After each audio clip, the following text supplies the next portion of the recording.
السلام علیکم ورحمۃ اللہ وبرکاتہ۔ سورۃ آل عمران آیت نمبر 157۔ بسم اللہ الرحمن الرحیم۔ والئن اور اگر قتل تم مارے جاؤ فی سبیل اللہ اللہ کے راستے میں، او یا متم یا تم مر جاؤ، لمغفرۃ البتہ مغفرت ہے، بخشش ہے، من اللہ اللہ کی طرف سے، ورحمۃ اور رحمت ہے، خیر بہتر ہے، مما اس سے جو یجمعون جو وہ جمع کرتے ہیں۔ وَلَئِن قُتِلْتُمْ فِي سَبِيلِ اللَّهِ اور اگر تم اللہ کی راہ میں مارو جاؤ، یعنی اللہ کے راستے میں موت آنا دنیا جمع کرنے سے بہتر ہے، کیونکہ دنیا جتنی بھی جمع کر لی جائے وہ چھوڑ کر چلے جانا ہے، ٹھیک ہے نا۔ یعنی اگر تمہارا مرنا یا قتل ہونا اللہ کی راہ میں ہے تو یہ یقیناً تمہارے لیے مغفرت اور رحمت کا سبب بنے گا، اور یہ مغفرت اور رحمت اس مال و متاع سے بہتر ہے جس کے جمع کرنے کی فکر میں یہ کفار اور منافقین دن رات لگے رہتے ہیں۔ دیکھیں، موت تو آنی ہی ہے، موت تو ہر صورت میں آنی ہی ہے، لیکن اگر موت ایسی آئے جس کے بعد انسان اللہ کی مغفرت اور رحمت کا مستحق قرار پائے تو یہ دنیا کے مال و اسباب سے بہت بہتر ہے۔ اس لیے اللہ کی راہ میں جہاد کرنے سے گریز نہیں کرنا چاہیے، بلکہ اس میں رغبت اور شوق ہونا چاہیے کہ اس طرح رحمت اور مغفرت اللہ کی یقینی ہو جاتی ہے، لیکن شرط یہ ہے کہ اخلاص کے ساتھ ہو، شرط یہ ہے کہ اخلاص کے ساتھ ہو۔ تو اللہ کے راستے میں فوت ہونے کا اجر کیا ہے؟ فرمایا خون کا پہلا قطرہ ابھی زمین پر گرتا ہی ہے تو انسان کی بخشش ہو جاتی ہے، جنت میں ٹھکانہ دکھا دیا جاتا ہے، عذاب قبر سے اسے محفوظ رکھا جاتا ہے، قیامت کی بڑی گھبراہٹ سے اس کو محفوظ رکھا جاتا ہے، ایمان کے لباس سے اس کو مزین کیا جائے گا۔ فرمایا خوبصورت آنکھوں والی حور سے شادی کی جائے گی اور 70 رشتہ داروں کے حق میں اس کی شفاعت قبول کی جائے گی، سبحان اللہ۔ اور شہادت کی تمنا نہ ہونا یہ منافقت کی علامت ہے۔ حدیث میں آتا ہے آپ صلی اللہ علیہ وسلم نے فرمایا جو اس حال میں مرے کہ نہ اس نے جہاد کیا اور نہ ہی دل میں ارادہ کیا تو وہ نفاق کے ایک شعبے پر مرا۔ تو فرمایا جو کچھ یہ جمع کر رہے ہیں یہ ان سے بہتر ہے، خیر بہتر مما اس سے جو یجمعون جو کچھ وہ جمع کر رہے ہیں۔ والئن اور اگر تم مر گئے، او یا قتل یا تم مار دیے گئے، لا الہ اللہ البتہ یقیناً اللہ کی طرف تحشرون تم جمع کیے جاؤ گے۔ والئن اگر تم مر گئے، اس سے اوپر والی جو ہم نے ابھی آیت پڑھی ہے اس میں خاص قسم کی موت اور قتل یعنی فی سبیل اللہ کا ذکر تھا، جس پر رحمت اور مغفرت کی خوشخبری تھی۔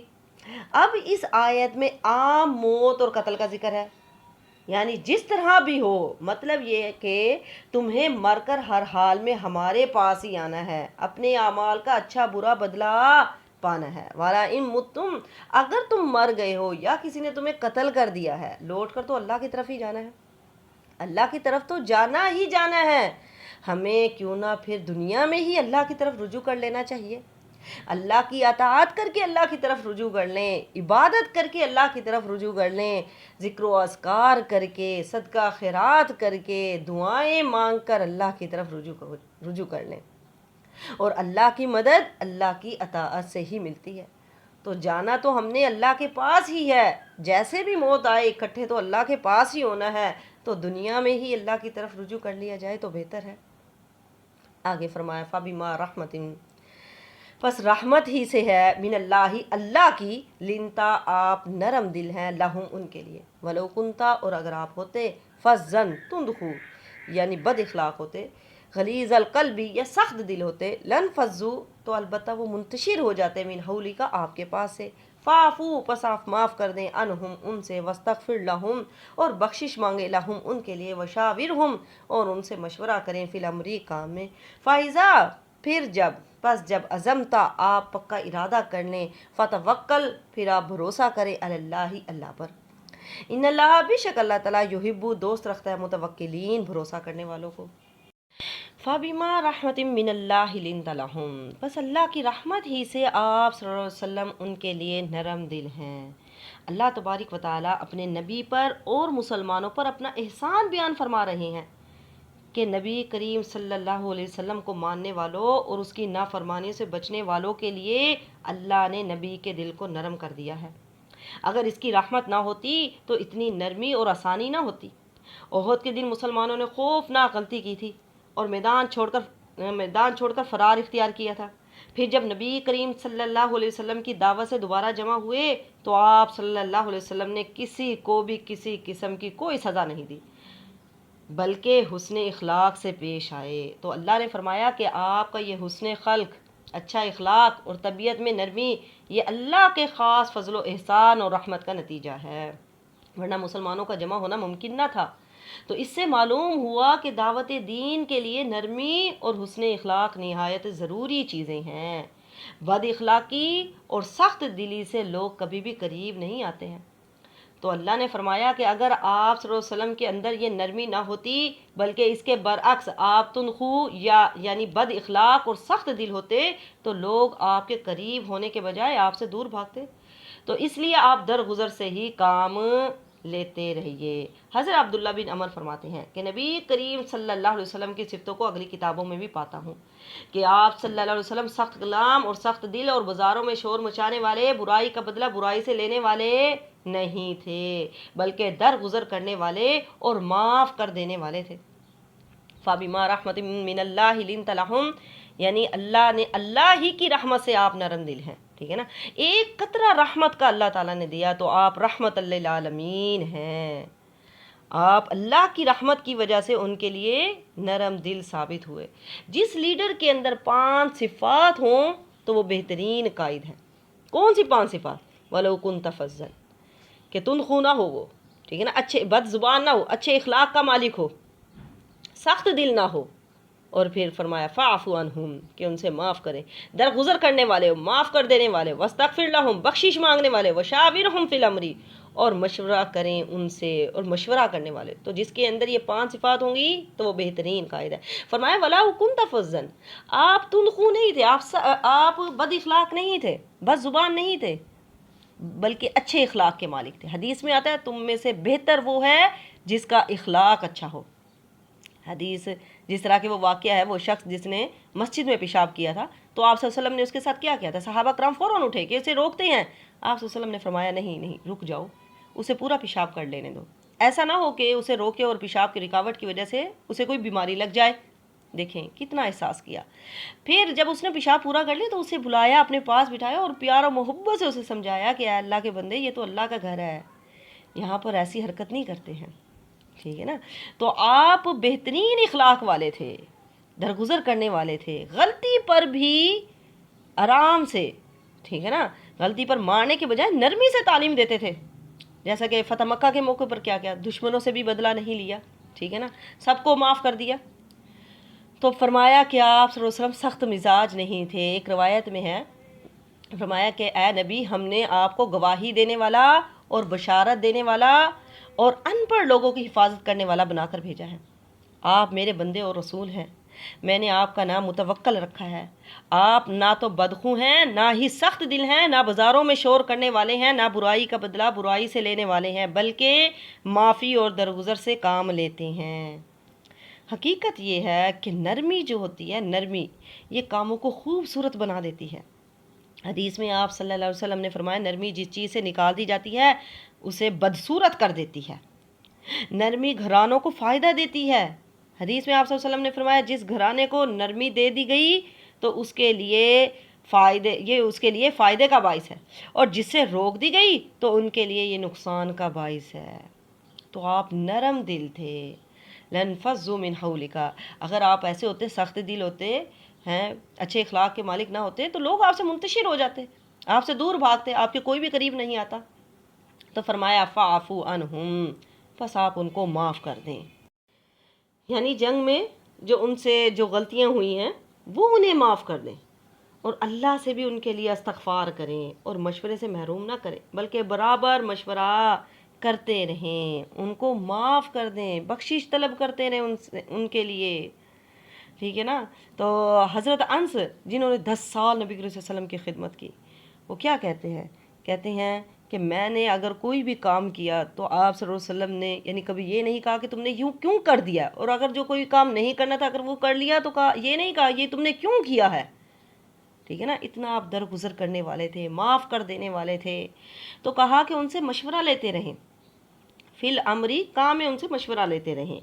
تو اس آیت میں نبی کریم صلی اللہ علیہ وسلم کو حکم دیا جا رہا ہے کہ جب کبھی جنگ یا انتظامی قسم کا کوئی ایسا معاملہ درپیش ہو جس میں ہماری طرف سے کوئی وحی کے ذریعے کوئی متعین حکم نہ دیا جائے، تو اپنے ساتھیوں سے مشورہ کر لیا کرو تاکہ ان کی دل جوئی ہو، یہ خوش ہو جائے اور انہیں بعد میں باہمی مشورے سے مل کر کام کرنے کی ترغیب بھی حاصل ہو۔ تو اس لیے نبی کریم صلی اللہ علیہ وسلم کی عادت مبارکہ تھی کہ لوگوں کو خوش کرنے کے لیے اپنے کاموں میں ان سے مشورہ لیا کرتے تھے۔ تو چنانچہ آپ صلی اللہ علیہ وسلم نے اکثر اہم کاموں میں صحابہ کرام سے مشورے لیے اور ان پر عمل بھی کیا، جیسا کہ بدر والے دن قافلے کی طرف بڑھنے کا مشورہ لیا، ٹھیک ہے نا۔ اور حضرت انس بیان کرتے ہیں کہ جنگ بدر کے موقع پر نبی کریم صلی اللہ علیہ وسلم کو جب ابو سفیان کے آنے کی خبر ملی تو آپ صلی اللہ علیہ وسلم نے مشورہ کیا، ابو بکر اور حضرت عمر نے بات کی تو آپ صلی اللہ علیہ وسلم نے ان سے اعراض کیا۔ سعد بن عبیدہ رضی اللہ تعالیٰ عنہ کھڑے ہو کر فرمایا کہ شاید آپ ہم انصار سے پوچھنا چاہتے ہیں، اے اللہ کے رسول، اس ذات کی قسم جس کے ہاتھ میں میری جان ہے، اگر آپ ہمیں حکم دے کہ گھوڑوں کو سمندر میں ڈال دیں تو ہم ضرور ڈال دیں گے۔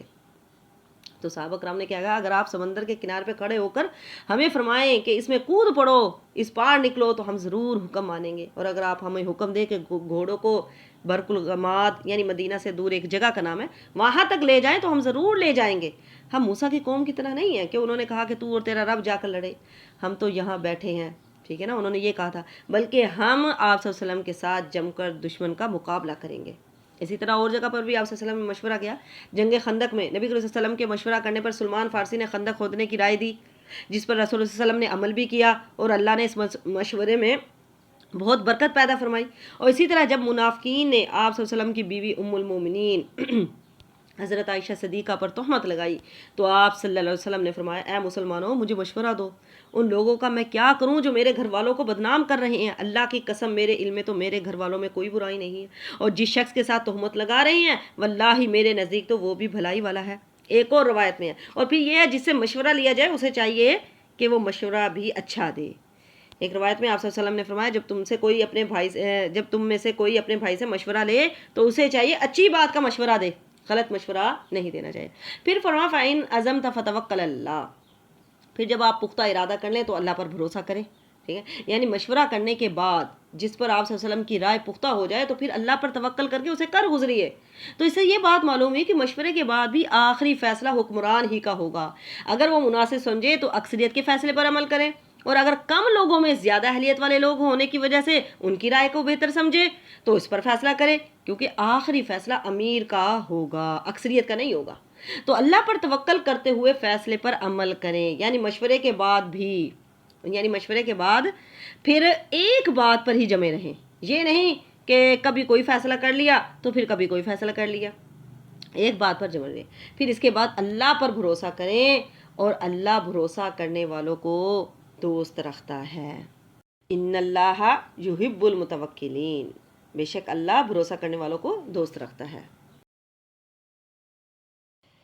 آگے فرمایا ان ینصرکم اللہ، اور اگر وہ مدد کرے تمہاری اللہ فلا غالبا، تو نہیں ہے کوئی غالب آنے والا، لکم تم پر، وَإِن یخذلکم، اور اگر وہ چھوڑ دے تم کو، فمن ذا الذی، تو کون ہے وہ جو ینصرکم تمہاری مدد کرے، من بعد، اس کے بعد، وعلی اللہ، اور اللہ تعالیٰ پر، فلیتوکل المؤمنون، چاہیے کہ بھروسہ کرے مؤمنون، ایمان والے۔ یعنی اگر اللہ تمہاری مدد کرے تو تم پر کوئی غالب آنے والا نہیں ہے، اور اگر وہ تمہیں چھوڑ دے تو کون ہے جو تمہاری مدد کرے گا اس کے بعد؟ تو اسی لیے چاہیے کہ فَلْيَتَوَكَّلِ الْمُؤْمِنُونَ، ایمان والے اللہ پر ہی بھروسہ کریں۔ اسی طرح عبداللہ بن عباس کہتے ہیں کہ ایک دن وہ نبی کریم صلی اللہ علیہ وسلم کے پیچھے سوار تھے تو آپ صلی اللہ علیہ وسلم نے فرمایا، اے لڑکے، میں تجھے چند کلمات سکھا رہا ہوں، اللہ کی حفاظت کرو، اللہ تمہاری حفاظت کرے گا۔ اللہ کی حفاظت سے مراد کیا ہے؟ اللہ کے احکام کی حفاظت کرو، یعنی اللہ کے احکام کی حفاظت کرو، اسے اپنے سامنے پاؤ گے، یعنی وضو کی حفاظت، نماز کی حفاظت اور نماز کے اوقات کی حفاظت، اپنی زبان کی حفاظت، اور جب مانگو تو اللہ سے مانگو، جب مدد چاہو تو اللہ سے چاہو، اور یاد رکھو اگر ساری دنیا بھی تمہیں فائدہ پہنچانا چاہے تو تمہیں وہ نفع نہیں دے سکتی سوائے اس کے جو اللہ نے تمہارے لیے لکھ دیا ہے۔ اور اگر سب مل کر تمہیں نقصان پہنچانا چاہے تو وہ تمہیں نقصان نہیں پہنچا سکتے سوائے اس کے جو اللہ تعالیٰ نے تمہارے لیے لکھ دیا ہے۔ اسی لیے انسان کو چاہیے کہ اللہ پر ہی توکل کرے، اللہ پر ہی بھروسہ کرے۔ جب انسان اللہ پر یقین کرتا ہے، اللہ پر بھروسہ کرتا ہے تو اللہ بھی اس کی مدد کرتا ہے، اور جب انسان کو یہ یقین آ جاتا ہے تو پھر انسان اللہ پر ہی توکل کرتا ہے، اللہ پر ہی بھروسہ کرتا ہے، اور اپنے تمام معاملات اللہ کے ہی سپرد کر دیتا ہے۔ ٹھیک ہے، آگے فرمایا وما کان لنبی، اور نہیں تھا لنبی کسی نبی کے لیے ان یغل کہ وہ چھپائے، ومن یغلل اور جو کوئی چھپائے گا، یاتی لائے گا بما جو کچھ غلہ اس نے چھپایا یوم القیامت قیامت کے دن، ثم پھر توفا پورا پورا پائے گا کل نفس ہر نفس ما جو کسبت اس نے کمایا، وہم اور وہ لا نہیں یظلمون ظلم نہیں کیے جائیں گے۔ ما کان لنبی، اور نہیں ہے کسی نبی کے لیے کہ وہ چھپائے، کہ وہ خیانت کرے۔ اس کے شان نزول میں آتا ہے، حضرت ابن عباس روایت ہے کہ بدر والے دن سرخ رنگ کی چادر گم ہو گئی تھی، تو کچھ لوگوں نے کہا شاید وہ اللہ کے رسول صلی اللہ علیہ وسلم نے لے لی ہو، تو اللہ تعالیٰ نے یہ آیت نازل کی کہ نبی کریم صلی اللہ علیہ وسلم کا یہ کام نہیں کہ وہ خیانت کرے۔ اور یہ بھی کہا جاتا ہے کہ جنگ احد کے دوران جو لوگ مورچہ چھوڑ کر مال غنیمت سمیٹنے میں لگے ہوئے تھے، ان کا یہ خیال تھا کہ اگر ہم نہ پہنچے تو سارا مال غنیمت دوسرے لوگ سمیٹ کر لے جائیں گے۔ اس پر تنبیہ کی جا رہی کہ آخر تم نے یہ تصور کیسے کر لیا، اس مال میں سے تمہارا حصہ نہیں دیا جائے گا؟ کیا تمہیں نبی کریم صلی اللہ علیہ وسلم کی امانت اور اطمینان نہیں؟ کیا اتنا تمہیں یقین نہیں تھا؟ یاد رکھو ایک پیغمبر سے کسی قسم کی خیانت کا صدور ممکن ہی نہیں ہے، کیونکہ خیانت نبوت کے منافی ہے۔ کوئی نبی بھی خیانت نہیں کر سکتا، اور خیانت کرنا یہ بہت بڑا گناہ ہے۔ کسی کے مال میں، خاص طور پر مال غنیمت میں کہ تقسیم سے پہلے ہی کوئی چیز نکال لی جائے یا کوئی امانت رکھوائی جائے تو اسے پوری نہ دی جائے، اسے پوری نہ لٹائی جائے، ٹھیک ہے نا، یہ بہت بڑا گناہ ہے۔ معمولی چیز پر بھی خیانت نہیں کرنی چاہیے، چاہے ایک سوئی ہی کیوں نہ ہو۔ سوئی کی بھی اگر کوئی خیانت کرتا ہے تو قیامت کے دن اس پر بھی اس کی پکڑ ہوگی، ٹھیک ہے نا۔ اس پر مسند احمد میں ہے کہ سب سے بڑا خیانت کرنے والا وہ شخص ہے جو پڑوسی کے کھیت کی زمین یا اس کے گھر کی زمین پر قبضہ کر لے۔ اگر ایک ہاتھ زمین بھی اپنی طرف کرے گا تو 7 زمینوں کا طوق پہنایا جائے گا۔ استغفر اللہ۔ آپ صلی اللہ علیہ وسلم نے فرمایا، اے لوگو ایسے گناہوں سے بچو جو معاف نہیں کیے جاتے، جن کا کفارہ نہیں ہوتا، اور جس نے کوئی چیز خیانت کی قیامت والے دن اسے ساتھ لے کر آئے گا۔ اور خائن کی بڑی سے بڑی نیکی بھی ضائع ہو جاتی ہے، خیانت کرنے والے کی بڑی سے بڑی نیکی بھی ضائع ہو جاتی ہے، کیونکہ غزوہ خیبر کے موقع پر چند لوگ جمع ہو کر کہنے لگے فلاں بھی شہید ہے، فلاں بھی شہید ہے۔ ایک کے پاس سے گزرے تو انہوں نے کہا کہ یہ بھی شہید ہے۔ آپ صلی اللہ علیہ وسلم نے فرمایا ہرگز نہیں، میں نے اسے چادر کی خیانت کی وجہ سے جہنم میں دیکھا ہے۔ استغفر اللہ۔ پھر آپ صلی اللہ علیہ وسلم نے حضرت عمر سے کہا کہ جاؤ لوگوں میں آواز لگا دو، ندا کر دو کہ جنت میں بس مومن ہی داخل ہوں گے۔ حضرت عمر نے آواز لگائی کہ جنت میں بس مومن ہی جائیں گے، یعنی جو امانت کا خیال رکھتے ہیں، ٹھیک ہے نا، صرف وہی جائیں گے۔ اور خائن کی جو سزا ہے، خائن کی سزا کیا ہے؟ جس چیز کی اس نے خیانت کی ہوگی وہ چیز قیامت والے دن اس کے کاندھے پر چڑھ کر آئے گی اور سب کے سامنے اس کی رسوائی ہوگی۔ استغفر اللہ۔ اور آپ صلی اللہ علیہ وسلم نے یہ بھی فرمایا کہ خیانت سے بچو کیونکہ وہ قیامت کے دن خائن کے لیے باعث عار اور ندامت ہوگی۔ استغفر اللہ۔ تو فرمایا جو کوئی بھی جس چیز کی بھی خیانت کرے گا وہ چیز اپنے ساتھ قیامت والے دن لائے گا، ثم پھر توفا پورا پورا پائے گا کل نفس ہر انسان جو اس نے کچھ کمایا، کسی پر کوئی ظلم نہیں کیا جائے گا، جو کچھ بھی اس نے عمل کیا اسی کے مطابق اس کو جزا سزا دی جائے گی۔ افمان اتبع رضوانہ، افمان اتبع تو کیا جس نے پیروی کی، رضوانہ رضامندی کی، اللہ کی، کمم کیا وہ اس طرح ہے، با جو کہ لوٹا بساخت ناراضگی کے ساتھ، غصے کے ساتھ، من اللہ کے، ومأواہ اور اس کا ٹھکانہ جہنم ہے، وبئس اور برا ہے مصیر ٹھکانہ۔ افمان اتبع رضوانہ تو کیا جس نے پیروی کی رضا الہی کی اور اللہ کی خوشنودی کی، کیا وہ اس کی طرح ہے جو اللہ کے غصے کے ساتھ لوٹا؟ یعنی اللہ کو راضی کرنے والا اور اللہ کو ناراض کرنے والا دونوں برابر نہیں۔ اعمال میں بھی برابر نہیں اور بدلے میں بھی برابر نہیں، ٹھیک ہے نا۔ اللہ تعالیٰ کیا فرماتا ہے کہ ایک شخص ہے جو اللہ کی شرع پر چل کر اللہ کی رضامندی کے مستحق ہونے والے ہیں اور اس کے ثوابوں کو حاصل کرنے والے ہیں، اس کے عذابوں سے بچنے والے ہیں، اور وہ لوگ جو اللہ کے غضب کے مستحق ہوئے مر کر جہنم میں جائیں گے، کہ یہ دونوں برابر ہو سکتے ہیں؟ نہیں ہو سکتے۔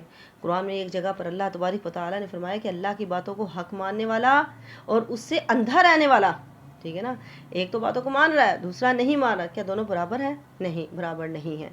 تو آگے فرمایا ہم وہ درجات، ان کے لیے درجے ہیں، عند اللہ، اللہ کے پاس، واللہ، اور اللہ تعالیٰ بصیر، دیکھنے والا، بما، جو کہ یعملون، جو کچھ وہ عمل کرتے ہیں۔ ان کے لیے درجے ہیں، جنت میں بھی درجے ہیں اور جہنم کے بھی درجے ہیں۔ نیکیاں کرنے والے جس درجے کی نیکیاں کریں گے جنت کے اسی درجے میں چلے جائیں گے، ٹھیک ہے۔ فرمایا ان کے لیے درجات ہیں، بھلائی اور برائی والے مختلف درجوں پر ہیں۔ بھلائی کرنے والے جنت کے درجوں میں ہیں اور برائی کرنے والے جہنم کے طبقوں میں ہیں۔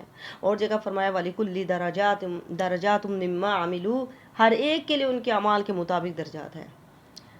اور پھر آگے فرمایا واللہ، اللہ تعالیٰ بصیر، دیکھنے والا، بما، جو کچھ یعملون، جو کچھ وہ عمل کرتے ہیں۔ اللہ ان کے اعمال دیکھ رہا ہے اور ان قریب ان سب کو پورا بدلہ دے گا، نہ نیکی ماری جائے گی اور نہ ہی برائی بڑھائی جائے گی، بلکہ عمل کے مطابق ہی جزا سزا ہوگی۔ آگے فرمایا لقد، البتہ تحقیق، من اللہ، احسان کیا اللہ تعالیٰ نے، علی المؤمنین، ایمان والوں پر، اس جب بعث بھیجا، فیہم، ان میں، رسولن، ایک رسول، من انفسہم، ان کی اپنی جانوں میں سے، یتلو، وہ پڑھتا، علیہم، ان پر، آیاتی ہی، اس کی آیتیں، ویزکیہم، اور انہیں پاک کرتا، ویعلمہم الکتاب، اور انہیں سکھاتا ہے کتاب، الحکمت، اور حکمت، وان کانوا، اور بے شک وہ تھے، من قبل، اس سے پہلے، لفی ضلال مبین، کھلی گمراہی میں تھے۔ لقد من اللہ، اللہ تعالیٰ نے احسان کیا، یہ اللہ کی ایک بہت بڑی نعمت ہے جو اللہ نے اپنے بندوں پر کی ہے۔ کون سی نعمت ہے؟ کہ رسول اللہ کو بھیج کر بندوں پر احسان کیا، جنہوں نے اللہ کی توفیق سے لوگوں کو گمراہی اور ہلاکت سے بچایا ہے۔ تو اللہ تعالیٰ کیا فرما رہے ہیں کہ فرمایا مومنوں پر اللہ کا بڑا احسان ہے کہ انہی کی جن سے اپنا پیغمبر بھیجا، تاکہ اس سے بات چیت کر سکے، پوچھ گچھ کر سکے، ساتھ اٹھ بیٹھ سکے اور پوری طرح فائدہ حاصل کر سکے۔ اور یہ واقعی ایک عظیم احسان ہے۔ اس طرح ایک تو وہ اپنی قوم کی زبان اور لہجے میں اللہ کا پیغام پہنچائے گا، ٹھیک ہے، جسے سمجھنا ہر شخص کے لیے آسان ہوگا، اور دوسرا لوگ ہم جنس ہونے کی وجہ سے اس سے مانوس اور اس سے قریب ہوں گے۔ تیسرا انسان کے لیے انسان یعنی بشر کی پیروی تو ممکن ہے، لیکن فرشتوں کی پیروی اس کے بس کی بات نہیں ہے، اور نہ فرشتوں میں وہ کمزوریاں اور ضرورتیں پائی جاتی ہیں جو انسان میں ہیں۔ اس لیے اگر پیغمبر فرشتوں میں سے ہوتے تو وہ ان ساری ضروریات سے محروم ہوتے جو دعوت و تبلیغ کے لیے لازمی ہے۔ اس لیے جتنے انبیاء بھی آئے سب کے سب بشر ہی تھے۔ تو فرمایا کیا کرتے ہیں وہ، یتلو علیہم، وہ پڑھتا ہے ان پر اس کی آیتیں، ویزکیہم، ان کو پاک کرتا ہے، ٹھیک ہے نا۔ آپ نے صرف علم ہی نہیں سکھایا بلکہ تزکیہ بھی کیا ہے، گناہوں سے پاک کیا ہے، ویعلمہم الکتاب، اور انہیں سکھائی الکتاب، کتاب۔ تو قرآن کا سیکھنا اور سکھانا یہ دنیا کی تمام نعمتوں سے افضل ہے۔ اس آیت میں نبوت کے 3 اہم مقاصد بیان کیے گئے ہیں۔ ایک تو ہے یتلو علیہم یعنی تلاوت آیات، تلاوت کرنا، آیات کی تلاوت کرنا، دوسرا ہے تزکیہ کرنا، تیسرا ہے تعلیم یعنی کتاب و حکمت کی تعلیم دینا، ٹھیک ہے نا۔ تزکیے سے مراد عقائد اور اعمال اور اخلاق کی اصلاح کرنا ہے، ٹھیک ہے نا۔ تعلیم میں تلاوت خود آ جاتی ہے لیکن الگ بیان کر کے اس کی اہمیت بتا دی ہے کہ تلاوت بھی کرنی ہے، ٹھیک ہے نا۔ علم دینے والے عالم ہوتے ہیں اور تزکیہ کرنے والے مربی ہوتے ہیں۔ تو تربیت جو کرتا ہے اسے مربی کہتے ہیں، تو تربیت مربی کرتا ہے، اس لیے صرف کتابوں سے یا پھر آڈیو سے ان کا تربیت نہیں ہوتی ہے۔ اس کے لیے ضروری ہے کہ انسان کسی استاد سے تعلق قائم کرے، استاد سے پڑھے، یعنی جو تھوڑا تھوڑا کر کے ان کو سکھائے، ٹھیک ہے نا۔ یعنی صرف سننا ہی کافی نہیں ہے بلکہ سیکھنا بھی ہے۔ وَيُعَلِّمُهُمُ الْكِتَابَ، جو سکھاتا ہے کتاب، صرف یتلو علیہم صرف خالی پڑھنا ہی نہیں ہے، ٹھیک ہے نا، وہ پڑھ کے بھی سناتا ہے، پڑھنا بھی ہے اور کتاب سیکھنی بھی ہے۔ علم حاصل کرنا ہر مسلمان پر فرض ہے۔ آپ صلی اللہ علیہ وسلم نے فرمایا، آپ صلی اللہ علیہ وسلم نے کتاب و سنت کی تعلیم دی، اور پھر آپ صلی اللہ علیہ وسلم نے فرمایا اللہ جس کے ساتھ بھلائی کا ارادہ کرتا ہے تو اسے دین کی سمجھ عطا کر دیتا ہے۔ تو آپ نے کتاب کی بھی تعلیم سکھائی، والحکمت، اور حکمت یعنی حدیث بھی سکھائی، وَإِن كَانُوا مِن قَبْلُ، جبکہ وہ اس سے پہلے لفی ضلال مبین، کھلی گمراہی میں تھے۔